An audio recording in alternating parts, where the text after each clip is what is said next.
परमेश्वर कहता धर्मी लोग खजूर के समान फलेंगे और फूलेंगे। उसने दूसरा पेड़ का नाम क्यों नहीं लिया? अगर परमेश्वर में आपने तौबा कर ली है तो याद रखो उसने खजूर का नाम लिया। या तो आपको बेस्ट होना है या वर्स्ट होना है, या नरक या स्वर्ग, बीच का कोई भी प्लेस क्रिश्चियन लोगों के लिए नहीं है। परमेश्वर के भवन में रोपा हुआ होना चाहिए अगर आप परमेश्वर की मर्जी को पूरा होते हुए देखना चाहते हैं। परमेश्वर बीमारियों का रचन करता नहीं है, परमेश्वर दुखों को रचने वाला नहीं है। ये इंसान ने खुद पाप के द्वारा लिए हैं। आदम और हवा ने सिन के द्वारा इन सभी दुखों को और नॉनसेंस को अपनी जिंदगी में लिया है। आपकी जिंदगी से वो नॉनसेंस खत्म होती है जब आप प्रभु यीशु मसीह को अपना उद्धारकर्ता ग्रहण करते हैं। और फिर से आदम और हवा के पास जो जीवन था, अनंत जीवन और बहुतायत का जीवन, वो पाप रहित जीवन जो परमेश्वर ने उनके लिए बनाया था, और वो आनंद में जीवन बिना डिप्रेशन और बिना बीमारियों का, आप फिर से उसे हासिल कर सकते हैं। कैसे? जब आप प्रभु यीशु मसीह में अपने जीवन को फिर से खुदा को सौंप देते हैं और आप कहते हैं कि आप उसी तरीके के अनुसार चलेंगे जैसे आपको चलने के लिए बनाया गया था। प्रभु यीशु मसीह ने भी यही कहा है। उसने कहा मेरे धर्म और राज्य की खोज कर, दुनिया की सब वस्तुएं तेरे पीछे पड़ के तुझे मिल जाएंगी। अन्य जाति इन्हीं वस्तुओं की खोज में रहती हैं। हम क्या खाएंगे, क्या पिएंगे, कहाँ रहेंगे, मेरी शादी कैसे होगी, मेरा घर कैसे बनेगा, मेरी जिंदगी कैसे सेटल होगी, मेरी बीमारी कैसे जाएगी, मैं कब अपने परिवार वालों को सेटल कर पाऊंगा, मेरी जिंदगी में खुशी कब आएगी। प्रभु यीशु मसीह ने कहा अन्य जाति इन वस्तुओं की खोज में रहती हैं पर पाती नहीं। पर मैं तुमसे कहता हूं तुम ऐसा मत करना, इन वस्तुओं की खोज मत करना, तुम मेरे धर्म और राज्य की खोज करना। ये वस्तुएं अपने आप तुम्हारे पीछे पड़ के तुम्हें मिलेंगी। और जब आप तौबा करते हैं, प्रभु यीशु मसीह की ओर मुड़ते हैं और पाप रहित जीवन जीते हैं, उसके बाद परमेश्वर वही जीवन जो आदम और हवा के लिए परफेक्टली बनाया गया था, आपकी लाइफ में वो एंटर होना शुरू होता है। गिदोन के लिए ड्रीम लाइफ थी कि वो उस अन्न को संभाल रहा था कि इस अन्न को कोई भी शैतान दुश्मन देख ना सके। काश मैं अच्छा खा सकूं, अच्छा पी सकूं। लेकिन जब परमेश्वर का दूत उसके पास आकर कहता है हे शूरवीर सूरमा, यहोवा तेरे संग है, यानी परमेश्वर तुम्हें एक लीडर, एक अगुवा बनाना चाहता है और पूरे इजराइल को फलिश्तियों के हाथ से तेरे द्वारा छुड़ाना चाहता है, तो ये एक बड़ी लाइफ थी जो उसने सोची भी नहीं थी। आज मैं आपको परमेश्वर की आत्मा के द्वारा प्रोफेसी कर सकता हूं, ऐसी जिंदगी जो आपने सोची भी नहीं है, आज आप पाकर जाएंगे अगर आपने इस वचन को सुना। अगर आप इन वचनों को जानते, सुनते और मानते हैं तो आप परमेश्वर के द्वारा उस ड्रीम लाइफ को हासिल करेंगे जो परमेश्वर ने आपके लिए सोची हुई है। पहला काम, अपने पड़ोसी को बोलो तौबा करना, सोच को चेंज करना, अलग तरह से सोचना, धर्म के चश्मे से प्रभु यीशु मसीह को नहीं देखना, क्योंकि वो धर्म परिवर्तन करने नहीं, वो जीवन परिवर्तन करने के लिए आए हैं। आमीन। अब जब आप आज फैसला कर चुके हैं कि ठीक है, मैं यीशु मसीह को अपना जीवन देता हूं, मैं यीशु मसीह के अनुसार, उसके वचनों के अनुसार चलूंगा और मैं तौबा करता हूं, उसके बाद क्या? उसके बाद के वचन आज आप सुनेंगे। अब आज आपकी लाइफ में आपको क्या करना है, अपनी लाइफ के अगले स्टेप्स में आपको क्या करना है, ताकि परमेश्वर आपको उस ड्रीम लाइफ की ओर अंश अंश करके ले चलें। क्योंकि वचन कहता है आपका जीवन अंश अंश करके उसी के स्वरूप में बदलता है। यानी परमेश्वर थोड़ा थोड़ा करके फिर आपको उस लाइफ की ओर लेके जाते हैं जो परमेश्वर ने आपके लिए सोच के रखी है। जब उसने इजराइलियों को छुड़ाया मिस्र से, तो वचन कहता है परमेश्वर ने कहा मैं सारे देशों को तेरे सामने से एकदम से दूर नहीं करूंगा, ऐसा ना हो कि जंगली जंतु आकर तुमको मारने लगे। तो मैं धीरे धीरे करके, अगर तू मेरे वचन के ऊपर चलेगा, मेरी आज्ञाओं को मानेगा, जो मैं कहूंगा वो करेगा, तो मैं धीरे धीरे करके उनको तेरे आगे से दूर करूंगा और वो सब वायदे तेरी जिंदगी में पूरे करूंगा जिस वायदों के साथ मैंने तुम्हें मिस्र से बुलाया है। आज बीदर के लोगों, परमेश्वर के पवित्र लोगों, संतों, मैं आपसे कहना चाहता हूं, परमेश्वर उस परफेक्ट लाइफ को, उस ड्रीम लाइफ को जो उसने आपके लिए सोची है, चाहे आप लाखों में यहां मौजूद हैं, परमेश्वर के लिए आपके पास हर एक के लिए एक मास्टर प्लान है। और अगर आपने वचन को सुना, आप प्रभु के पीछे चले, आज के वचन को फॉलो किया, जल्दी यीशु मसीह के नाम में उस ड्रीम लाइफ में आप एंटर कर जाएंगे जो परमेश्वर ने आपके लिए, आपके बच्चों के लिए और आपकी जनरेशंस के लिए रखी है। आमीन। ऊंचा चाहिए बीदर के लोगों। बाइबल कहती है जिस दिन आप प्रभु यीशु मसीह में आते हैं, कल आपने तौबा की और कहा प्रभु मैं पापों से मन फिराता हूं, अब मैं रिश्तेदारों की तरह नहीं सोचूंगा, मीडिया की तरह नहीं सोचूंगा, धर्म परिवर्तन के बारे में नहीं सोचूंगा, क्योंकि तू मेरा धर्म नहीं मेरा जीवन बदलने के लिए आया, मुझे वचन मालूम हो गए हैं। अब आगे क्या? जिस दिन आप प्रभु यीशु मसीह को अपना जीवन देते हैं, उसके बाद हमें अगले स्टेप्स उठाने पड़ते हैं। अब हम पढ़ेंगे भजन संहिता 92 और प्रेरितों के काम 4, इन दोनों वचनों को हम पढ़ेंगे। और पहले हम भजन संहिता 92 उसकी 12 और 13 आयत को पढ़ेंगे। उसमें लिखा है, धर्मी लोग खजूर के समान फूलेंगे फलेंगे, लबानोन के देवदार के समान बढ़ते ही रहेंगे। वे यहोवा के भवन में रोपे जाकर और हमारे परमेश्वर के आंगनों में फूलेंगे और फलेंगे। मेरे प्रियो, परमेश्वर के पवित्र लोगों, परमेश्वर के प्रिय लोगों, जिनसे परमेश्वर प्यार करता है, मैं आपसे बात कर रहा हूं, यह परमेश्वर की मर्जी है। कहता धर्मी लोग खजूर के समान फलेंगे। खजूर के पेड़ को अगर आप रेगिस्तान में जाएंगे तो बाहरी वातावरण की जरूरत नहीं पड़ती है, वो रेगिस्तान में रहकर भी फल ला सकता है, रेगिस्तान में रहकर भी वो दूसरों को मिठास दे सकता है। परमेश्वर ने कहा धर्मी लोग खजूर के समान फलेंगे। तुम्हारे आसपास मंदी चल रही होगी, तुम्हारे आसपास कोविड चल रहा होगा, तुम्हारे आसपास युद्ध चल रहे होंगे, पर फिर भी तुम फलोगे और फूलोगे और फल लेके आओगे। परमेश्वर कहता है हमारा जीवन बाहरी राज्य के ऊपर निर्भर नहीं करता। एक मसीही जीवन इस बात पर निर्भर नहीं करता कि इकोनॉमी का हाल क्या है, उसके मोहल्ले में क्या हो रहा है, देश में क्या हो रहा है।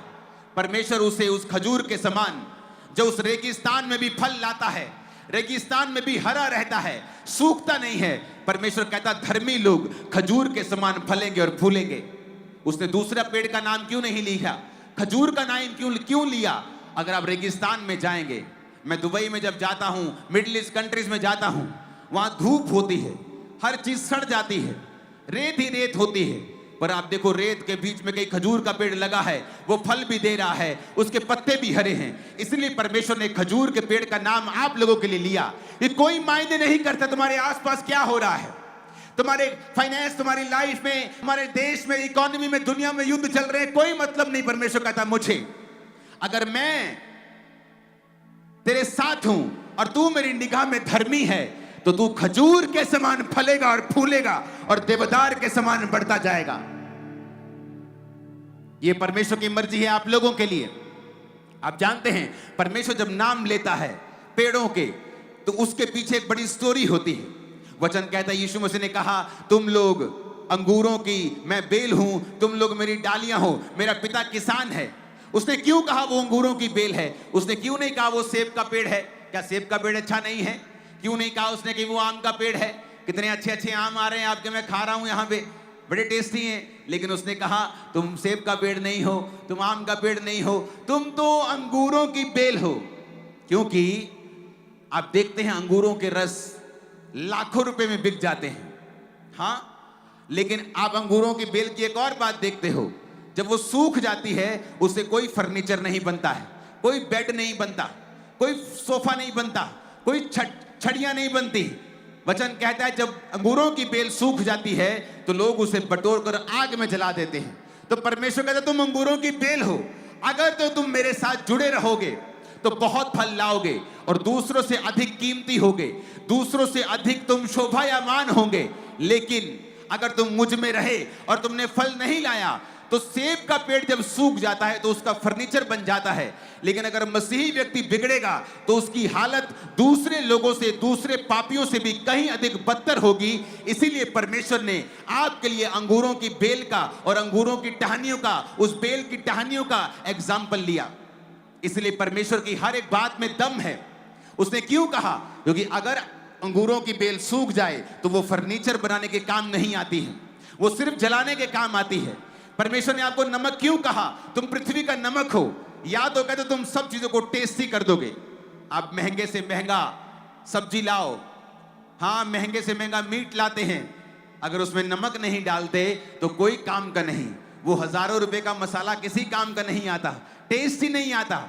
एक रुपए के नमक से सारी सब्जी का टेस्ट ही चेंज हो जाता है। परमेश्वर कहता है तुम पृथ्वी का नमक हो, अगर तुम नहीं होगे तो इस संसार को प्रिजर्व नहीं वो रख पाएगा। ये संसार आज प्रिजर्व है, नमक आपको सुरक्षित रखता है। अचारों में डालते हैं क्यों? ताकि वो उस अचार को खराब होने से बचाता है। तुम इस धरती पे हो तो इसीलिए परमेश्वर धरती को खराब होने से बचा रहा है, क्योंकि तुम पृथ्वी का नमक हो। पर उसने एक और बात बोली है, कहता अगर नमक खराब हो जाए तो वो ठीक नहीं किया जा सकता, उसे चुनकर ठीक नहीं किया जा सकता। दाल खराब हो जाए तो लेडीज चुन लेती हैं, चलो कंकड़ चुन लेते हैं, थोड़ा सा मेहनत लगेगी ठीक कर लेंगे। लेकिन अगर नमक खराब हो जाए तो उसे ठीक किया नहीं जा सकता, वो फिर पांव के नीचे आता है और रौंदा जाता है। तो परमेश्वर ने हमें ये वार्निंग दी है मसीह लोगों को कि या तो मैं तुम्हें बेस्ट करूंगा तो या तुम वर्स्ट होंगे, या तो टॉप पे होंगे या सबसे नीचे होंगे, या तो आशीषित होंगे या तो श्रापित होंगे। पर कहता आशीष और श्राप भी मैंने तुम्हारे हाथ में दे दिए हैं। अगर तुम मेरे वचनों को सुनोगे, मेरे वचनों को मानोगे, तो मैं इस दुनिया की सारी उत्तम से उत्तम तेल, उत्तम से उत्तम गेहूं, आशीषें मैं तुमको दूंगा। पर अगर तुम मेरे वचनों को नहीं मानोगे तो मैं दुश्मनों को आज्ञाएं दूंगा कि वो तुम पे कब्जा कर लें। ऐसा ही है वचन। या तो आपको बेस्ट होना है या वर्स्ट होना है, या नरक या स्वर्ग, बीच का कोई भी प्लेस क्रिश्चियन लोगों के लिए नहीं है। अगर परमेश्वर में आपने तौबा कर ली है तो याद रखो उसने खजूर का नाम लिया। उसने कहा अगर तुम मेरे में आ गए हो तो याद रखो अब तुम्हारी इकोनॉमी के हिसाब से तुम्हें बरकत नहीं मिलेगी, मैं तुम्हें बरकत दूंगा। मेरे पास ऐसी टेस्टिमनीज हैं, कोविड के दिनों में जब दुनिया के 70-80% बिजनेस इफेक्ट हुए, बहुत से बिजनेसेस बंद हो गए, आज तक बंद हैं। मेरे पास चर्च में गवाहियां हैं जो कोविड के टाइम में बिजनेस शुरू हुए और परमेश्वर ने लाखों करोड़ों तक पहुंचाए कोविड के टाइम से, विश्वासियों के बिजनेस। वचन कहता है मैं तुम्हें खजूर की नहीं बढ़ाऊंगा। खजूर को किसी पानी की जरूरत नहीं, कोई पाइप लगा के उसको पानी देने नहीं जाता है खजूर को। परमेश्वर ने खजूर को ऐसा बनाया है और उसने कहा तुम खजूर के समान फलोगे। और आगे वो क्या कहता है 13 आयत में, कहता वो यहोवा के भवन में रोपे जाकर हमारे परमेश्वर के आंगनों में फलेंगे और फूलेंगे। जब आप तौबा कर लेते हैं, मोस्टली लोग ये गलती करते हैं, ज्यादा पढ़े लिखे लोग ये गलती ज्यादा करते हैं, ज्यादा अमीर और ज्यादा गलती करते हैं। वो ये सोच लेते हैं हम परमेश्वर को मानते हैं लेकिन हमें किसी भी लोकल चर्च का हिस्सा बनने की जरूरत नहीं है। हम इंटरनेट पे अच्छे पास्टर का वचन सुन लेंगे, हम अंकुर नूरुल्लाह मिनिस्ट्री का वचन सुन लेंगे, लेकिन हमें चर्च जाने की जरूरत नहीं है। लेकिन वचन कहता है तुम परमेश्वर के भवन में रोपे जाओगे। तुम परमेश्वर के भवन में रोपे जाकर, those that be planted in the house of the Lord shall flourish in the courts of our God। यहोवा के भवन में पहले तुम रोपे जाओगे। जैसे धान रोपते हैं ना, आप बहनें धान लगाती हैं तो रोपते हैं धान को ऐसे, कहता तुम यहोवा के भवन में रोपे जाओगे। अगर तुम विश्वासी हो, अच्छे विश्वासी हो, कम विश्वासी हो, हर एक विश्वासी लोकल चर्च के साथ जुड़ा हुआ होना चाहिए, नहीं तो वो फलवंत नहीं हो सकता है। परमेश्वर उसकी जिंदगी में वो कार्य नहीं कर सकता जिसके लिए परमेश्वर ने उसे बुलाया है। वचन कहता है बड़े बड़े प्रेरित, बरनबास एक बड़ा प्रेरित था, परमेश्वर के दास पौलुस के साथ परमेश्वर ने बड़ा उसे इस्तेमाल किया।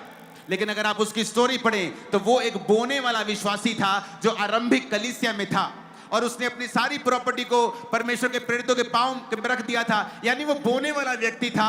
उसने इसीलिए बोया क्योंकि वो उस कलीसिया की जरूरतों को जानता था, वो इसीलिए जानता था क्योंकि वो वहां जाता था, वो वहां उस कलीसिया का हिस्सा था। तो जब वो उस कलीसिया का हिस्सा था, परमेश्वर ने उसके दिल में बोझ डाला।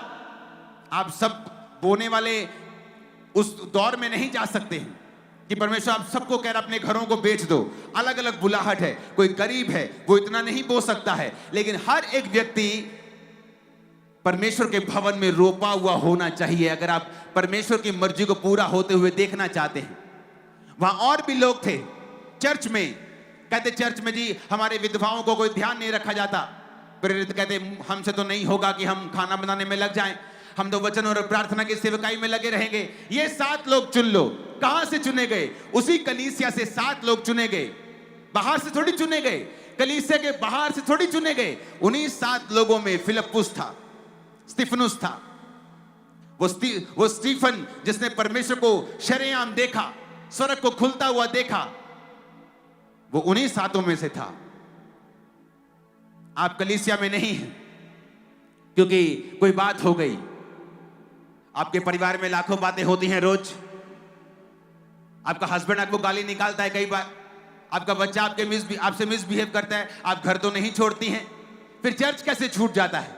कोई वॉलंटियर ने कुछ कह दिया, आपके घर में भी बहुत बातें होती हैं, आपकी सास कह देती है, आपकी बहू कह देती है, आप तो घर नहीं छोड़ते। फिर चर्च कैसे छोड़ दिया? क्योंकि अगर आप सच में चर्च को अपना आत्मिक घर मानते हैं, हाउस ऑफ द लॉर्ड मानते हैं, खुदा का घर मानते हैं, फिर आप चर्च मिस नहीं कर सकते हैं। कोई इशू है तो आप सॉल्व करेंगे, अपने पास्टर से बात करेंगे। लेकिन बाइबल कहती है तुम परमेश्वर के भवन में रोपे जाओगे और परमेश्वर के आंगनों में फलोगे। अगर आप परमेश्वर के भवन में रोपे नहीं गए हैं तो जाइए और अपने आप को रोपिए।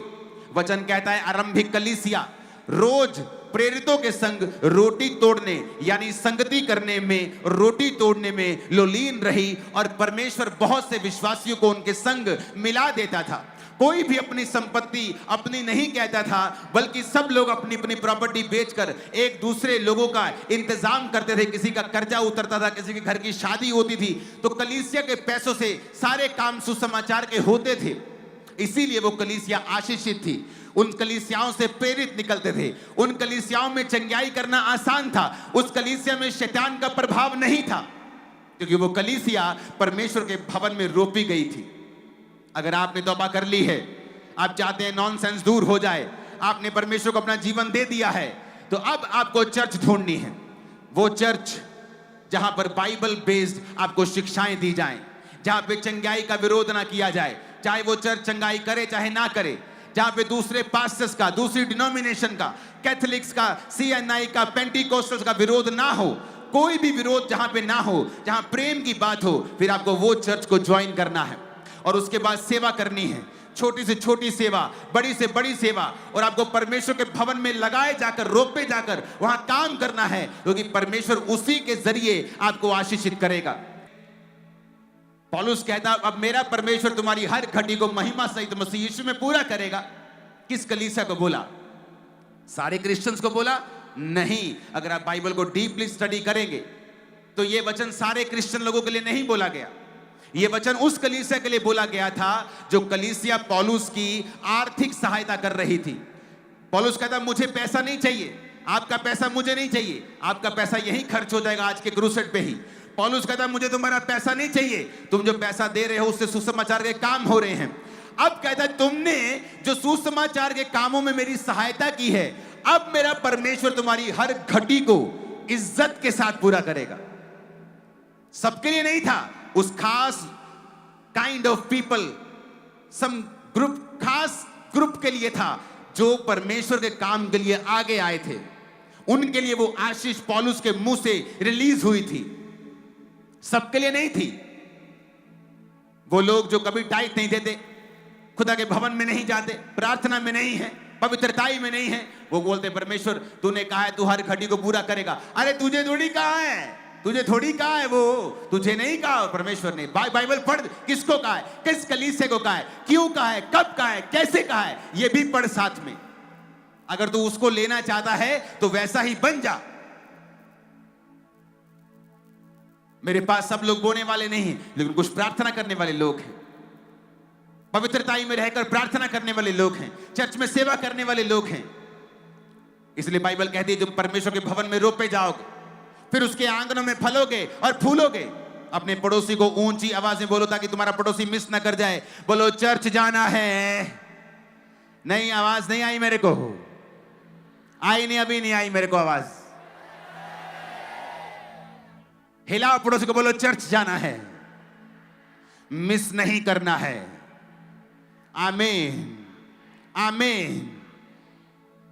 तो पहला काम है चर्च जाना है, एक बाइबल बेस्ड चर्च ढूंढना है, जीवित चर्च ढूंढना है और उस चर्च को अटेंड करना है और वहां पर सेवा करनी है, परमेश्वर के कामों को वहां पे करना है।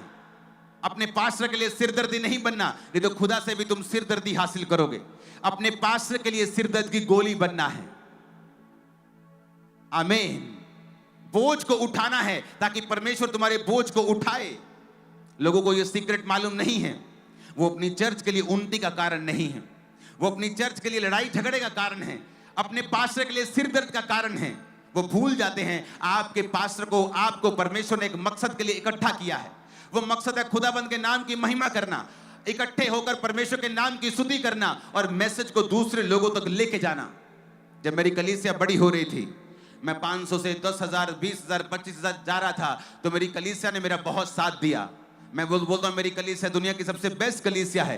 उन्होंने कभी मुझे प्रेशराइज नहीं किया, आप मेरे घर में नहीं अब आते, अब आप ज्यादा बढ़ गए हैं, हमारे घर में अब विजिट नहीं करते।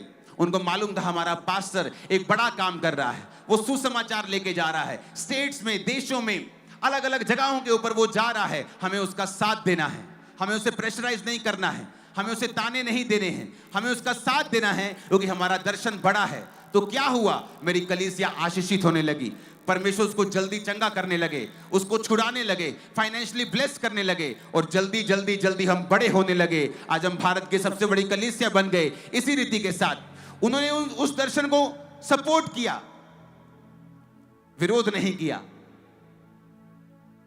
सपोर्ट किया। अपने पड़ोसी को बोलो सपोर्ट करना है। आमीन। दूसरा पॉइंट आप लिखेंगे, पहला पॉइंट है आपको चर्च में जाना है, वहां रोप पे जाना है, विजिटर नहीं बनना चर्च में, वहां रोप पे जाकर, रोप पे जाना, लगाए जाना, ऐसे घुस जाना है, नहीं तो तुम कहता फ्लोरिश नहीं हो सकते। खुदा के आंगनों में फिर तुम फल फूल नहीं सकते हो जब तक तुम रोपे नहीं जाओगे वहां पे। सेकंड काम जो आपने करना है, इब्रानिया 12 उसकी 1 आयत में लिखा है, इसलिए अब जबकि गवाहों का एक बड़ा बादल हमको घेरे हुए है, तो आओ हर एक रोकने वाली वस्तु और उलझाने वाले पाप को दूर करके वह दौड़ जिसमें हमें दौड़ना है, धीरज से दौड़ें। मोस्टली पास्टर्स जब आपको वचन देते हैं, कलीसिया क्या गलती करती है, वो वचन सुन जाती है, एक बड़े क्रूसेड के ऊपर तौबा कर ली, लेकिन उसके बाद एक काम आपको करना है, क्योंकि बाइबल कहती है वर्कआउट, साल्वेशन के लिए, उद्धार के लिए कहता है वर्कआउट करना है, काम करना है। जो परमेश्वर ने तुम्हें उद्धार दे दिया है, अब उसमें तुम्हें काम करना है। और पहला काम यह है, अपनी जिंदगी में से हर एक बुरे कनेक्शन को, कहता रोकने वाली वस्तु, उलझाने वाले पाप को दूर कर दो। अगर तुम्हारी जिंदगी में तौबा करने के बाद ऐसे दोस्त हैं जो तुमको भरमाते हैं शराब पीने के लिए, जो तुमको भरमाते हैं दूसरी सिस्टम, वो सब जगहों पे जाने के लिए जो परमेश्वर ने हमें मना किया है, तो आपको उन कनेक्शंस को आज काटना है। जो बाइबल में लिखा है व्यभिचार से दूर रहे, वो फोन की सारी गंदी एप्स, वो सारी सब्सक्रिप्शंस, उन्हें कैंसिल करना है। कहता हर एक उलझाने वाली वस्तु, उलझाने वाला पाप और रोकने वाली वस्तु, उसको दूर करना है। तुमने, परमेश्वर ने नहीं करना, तुमने करना है, तुमने करना है। वो रॉन्ग कनेक्शन, वो रॉन्ग कॉन्टैक्ट, वो रॉन्ग व्हाट्सएप, वो रॉन्ग चैटिंग, वो रॉन्ग पॉर्न पिक्चरें देखना, कहता डिलीट करना है अपने फोन से, दोबारा उसकी तरफ नहीं जाना है। गवाहों का एक बड़ा बादल हमें घेरे हुए है। आपने देखा परमेश्वर ने कार्य की है, वो कार्य कर रहा है। गवाहों के बड़े बादल हमारे बीच में हैं। लोग आपको टेस्टिमनीज दे रहे हैं, मैं आपको टेस्टिमनीज दे रहा हूं, आपके यहीं के लोग, बीदर के लोग चंगे होकर आपको गवाहियां दे रहे हैं। तो कहता गवाहों का बड़ा बादल आपको घेरे हुए है, पर कहता उलझाने वाली, पाप और रोकने वाली वस्तु को दूर करना है तुमको। अगर आपने कल का वचन सुना, आपने तौबा कर ली और आपको मालूम हो गया कि प्रभु मेरे जीवन की नॉनसेंस को खत्म करेगा, मैं अपना जीवन उसे देता हूं, उसके बाद भवन में जाना है। उसके बाद वो सारे कनेक्शन का कट कर देने हैं जो आपको रोक सकते हैं उस ड्रीम लाइफ से जो परमेश्वर ने आपके लिए सोची हुई है। जब मैं परमेश्वर में आया तो हम एक यूथ ग्रुप में थे, मेरे जैसे बहुत से यूथ वहां पे था, लेकिन वो यूथ इस बात को नहीं समझा कि परमेश्वर का काम, जब आप किसान एक धान को रोपता है तो अगले दिन वहां नहीं चला जाता कि धान हो गया, कितना बड़ा हो गया। अगर आप 10 दिन बाद भी जाते तो आपको लगता है कि यार ये तो वही का वही है, क्योंकि वो टाइम लगता है उसे बड़ा होने में, फिर फल लाने में, फिर उसे पकने में टाइम लगता है। एक खाने वाली वस्तु जिसको हम अभी खाएंगे और खत्म हो गई, वो उसको इतना टाइम लग रहा है, तो आपकी जिंदगी में भी उसको बनाने में भी टाइम लगता है। ये छू मंतर नहीं है, ये कोई जादू टोना नहीं है। यीशु मसीह जादू टोना करने के लिए आपको अपने पास नहीं बुलाता है। ये छू मंतर नहीं है कि आप आए और अगले दिन ठाक कुछ हो गया। आपकी लाइफ को परमेश्वर बनाता है। वो लोग क्या करते थे? सुबह को चर्च अटेंड करते थे, शाम को व्यभिचार करते थे। चर्च में सहेलियां बनाई हुई थी, बाहर सहेलियां बनाई हुई थी, व्यभिचार करते थे, और तब मैं और वो एक जैसे लगते थे, कोई फर्क नहीं था। वो भी तालियां बजाते थे चर्च में, मैं भी ताली बजा के वर्शिप करता, कोई फर्क नहीं था।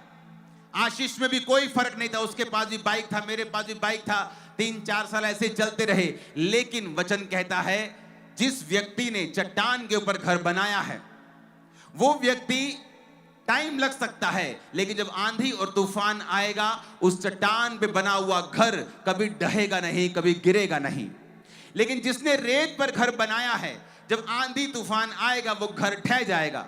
उनका घर रेत के ऊपर था, क्योंकि व्यभिचार करना, पाप करना, चर्च में भी आ जाना, वचन भी सुन लेना, कोई इंस्ट्रूमेंट भी बजा देना, सेवा भी कर लेनी, पाप भी कर लेना, पर परमेश्वर उनकी लाइफ में कुछ कर नहीं पाया।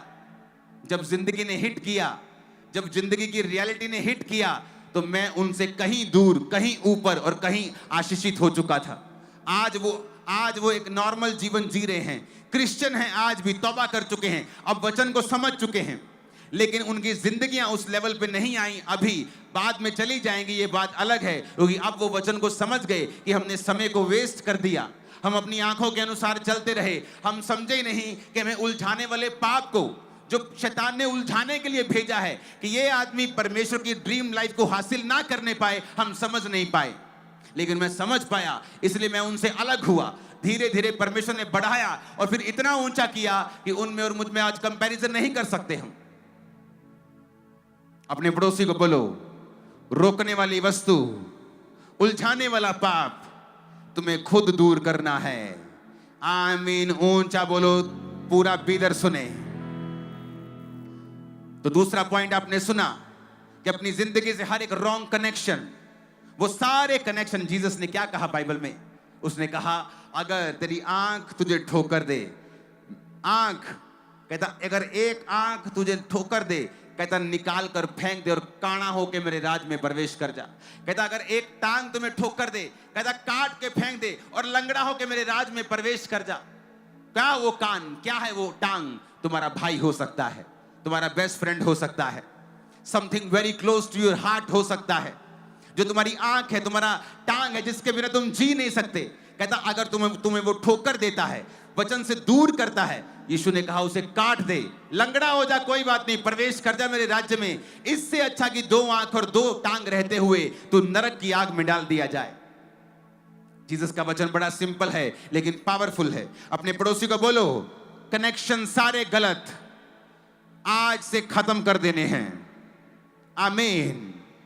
आपको मालूम है, जब आप प्रार्थना करने के लिए बैठती हैं, आपकी पड़ोसन आपके पास आकर चुगलियां करने लगती है, आपको फोन आता है आपकी कजन का और वो आपका 1 घंटा वेस्ट कर देती है।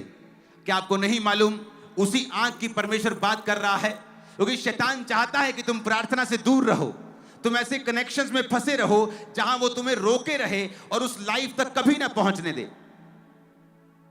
वो हमें सोचना है, वो हमें देखना है कि हमें उस जिंदगी को जो प्रभु ने मेरे लिए सोची हुई है वहां तक कैसे पहुंचना है, क्योंकि परमेश्वर हमें पहुंचाने के लिए तैयार है। सब बोलो आमीन। ऊंची आवाज में कहो आमीन। मेक श्योर, तीसरा पॉइंट, कि आपके आसपास के लोग वही हों जिनका विश्वास आपके जैसा है। हम सबसे प्यार कर सकते हैं, अपने दुश्मनों से भी प्यार कर सकते हैं, सब उन लोगों से प्यार कर सकते हैं जो हमारे दुश्मन हैं, पर कहता संगति उन लोगों के संग करनी है जिनका विश्वास तेरे जैसा है।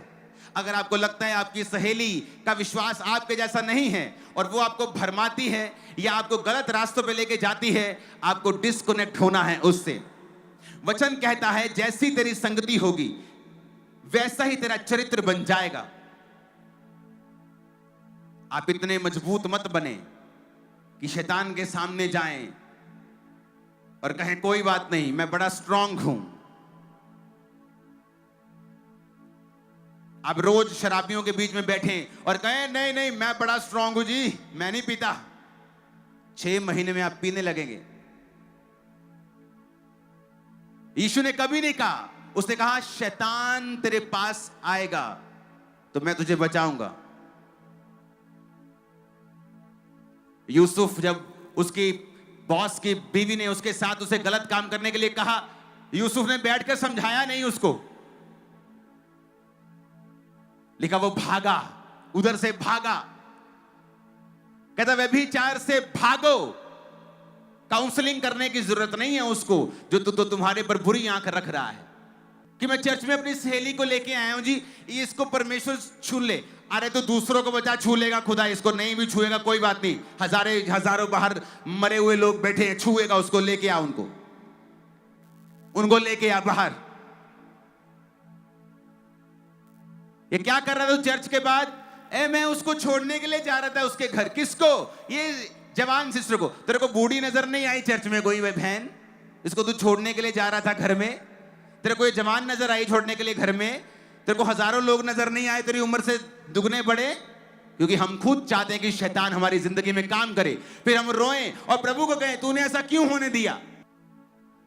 यूसुफ ने जितना मर्जी, वो आत्मिक था, दर्शन देखता था, प्रोफेटिक वरदान उसके ऊपर थे, फिर भी कहता वो भागा। उसने काउंसलिंग नहीं की, उसकी समझाने की कोशिश नहीं की, व्यभिचार से भागा कहता वो।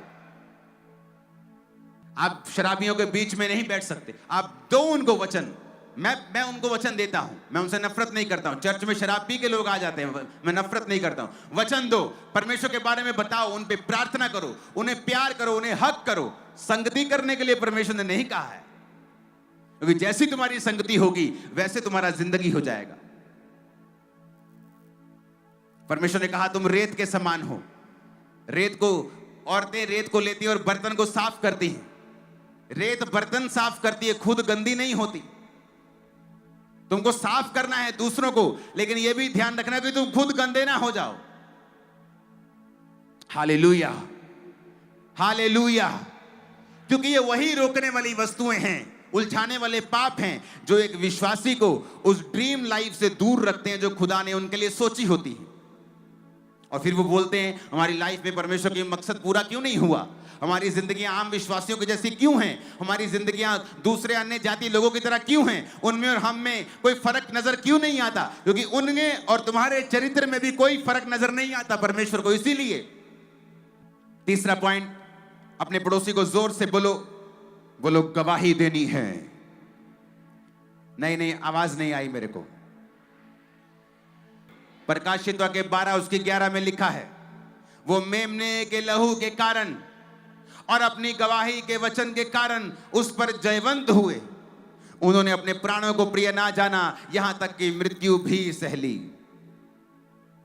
आपको परमेश्वर एक गवाही देता है, नशे की गवाही दे दी, अब उसको कहता रोज देना है। वो तुम्हारे लिए एक हथियार है। उस गवाही को फिर संभाल के रखना है, उसको खराब नहीं होने देना, नशे को दोबारा नहीं करना, पाप में दोबारा नहीं जाना, क्योंकि वो गवाही एक बीज के समान है। यीशु ने कहा प्रभु का राज्य एक ऐसे बीज के समान है जो राई का बीज है, लेकिन जब वो बड़ा हो जाता है तो दूसरे पेड़ों से भी बड़ा हो जाता है और आकाश के पक्षी उस पर बसेरा करते हैं। शैतान जब देखता है कि आपकी गवाही बनी है, आपने नशा छोड़ दिया, पाप छोड़ दिया, वो चाहता फिर से आप वही पाप करें, वही नशा करें, ताकि आपकी गवाही खराब हो। क्योंकि शैतान के ऊपर फतेह पाने का एक तरीका है कि आप अपनी गवाही को रोज दें।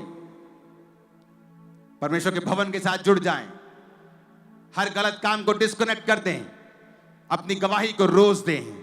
आपकी लाइफ में आप बड़ी बरकत को आता हुआ देखेंगे।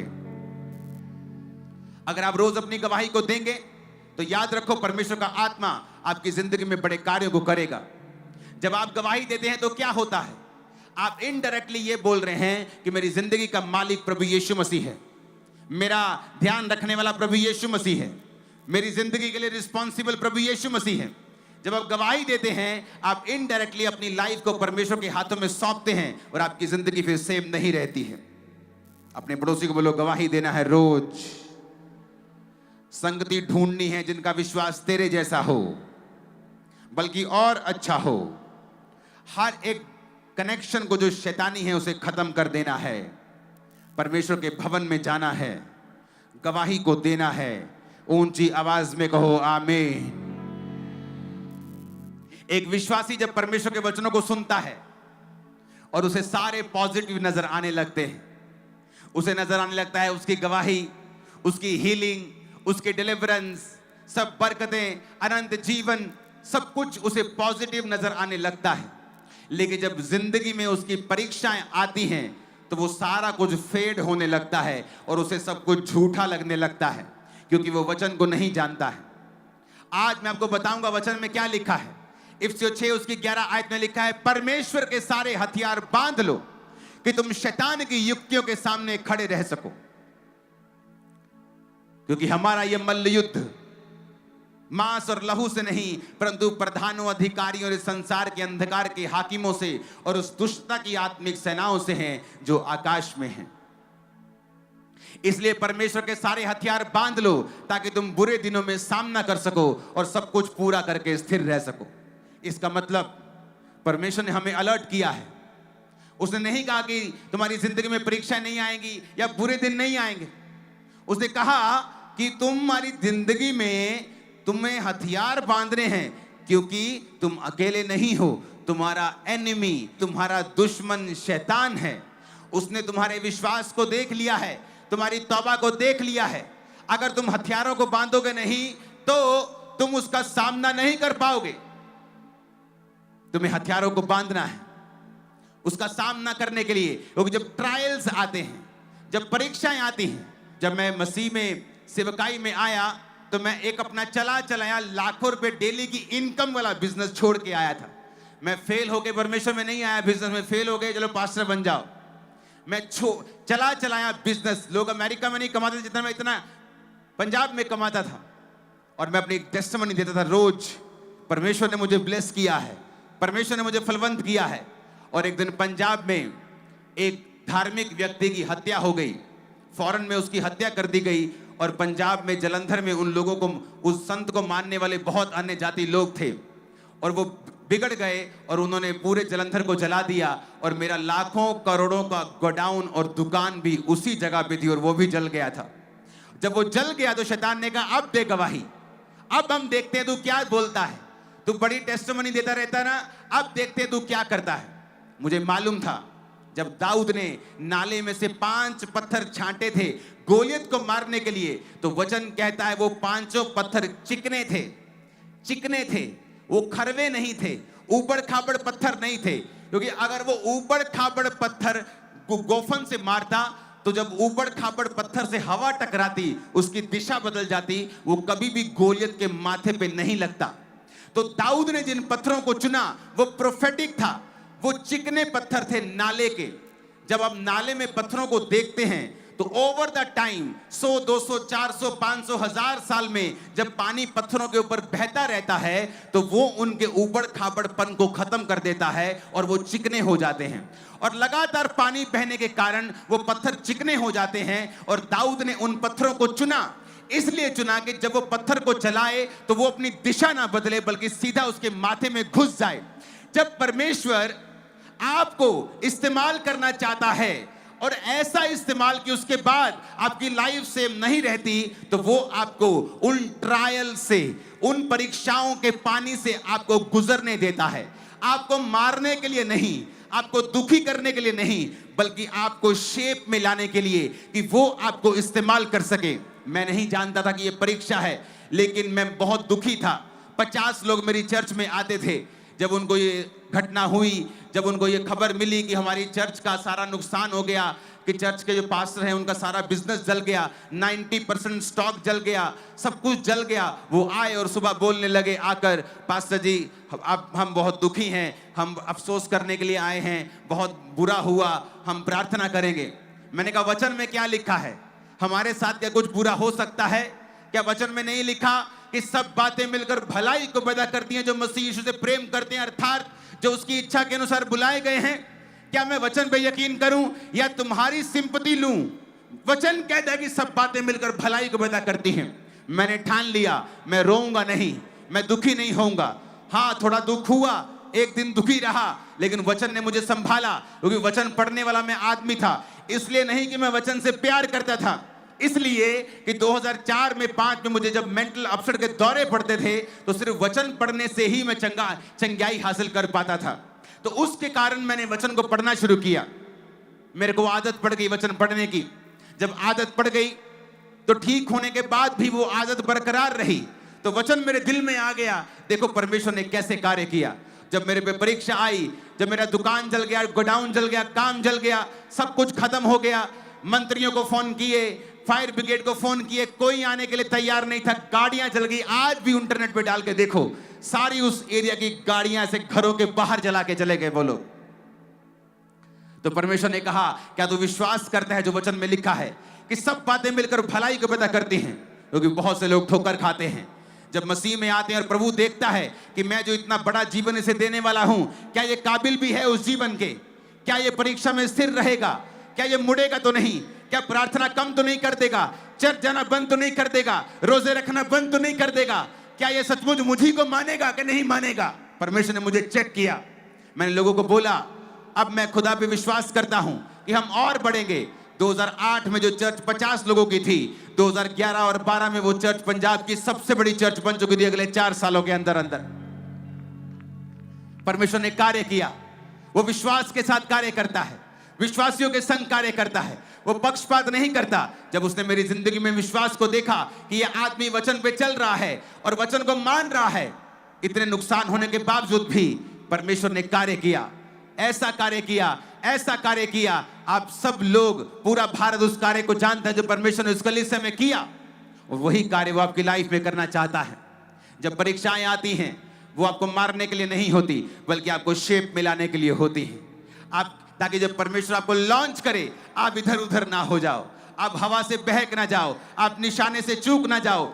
इसलिए परमेश्वर जब आपको पानी के नीचे रखता है, जिसके 2 मतलब हैं, पानी वचन को भी दर्शाता है, यानी जब आप वचन पढ़ते हैं, आप वचन को रोज सीखते हैं, रोज बाइबल के साथ समय बिताते हैं, और दूसरा परीक्षाओं में स्थिर रहते हैं, गाली नहीं निकालते खुदाबंद को, चर्च जाना बंद नहीं करते, निराशा में शराब पीने नहीं चले जाते, निराशा में व्यभिचार करने नहीं चले जाते।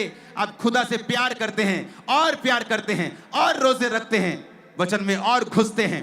परमेश्वर आपको चेक करता है, और जिस दिन आप ये वचन मान लेंगे, जिस दिन आप परीक्षा में स्थिर रहेंगे, खुदा को दिखा देंगे कि आप सचमुच उसकी संतान हैं। याद रखिएगा, जो वचन मैं आपको सिखा के जा रहा हूं, इसको बार बार सुनिएगा। पहले दिन को और दूसरे दिन को ये आपकी ड्रीम लाइफ तक पहुंचा देंगे जो आपने सोची भी नहीं है। आप वो जिंदगी जिएंगे जो आपने सोची भी नहीं है। आप वो जिंदगी जिएंगे अपने परिवार समेत, मैंने कहा, जो आपने सोची भी नहीं, आप इमेजिन भी नहीं कर सकते। आमीन। मेरे को ऊंचे वाले चाहिए, आमीन। मेरे को साथ चाहिए ऊंची आवाज में। हालेलुया। हर साजर होंठ आमीन बोलता हुआ नजर आना चाहिए। हालेलुया। आमीन आमीन। ऊंची आवाज में।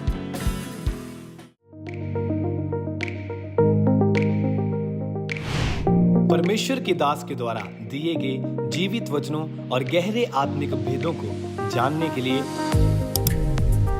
आप हमारे YouTube चैनल को अभी सब्सक्राइब करें और बेल आइकन को दबाना ना भूलें, ताकि हर एक नई अपडेट और अनाउंसमेंट सबसे पहले आप तक पहुंच सके।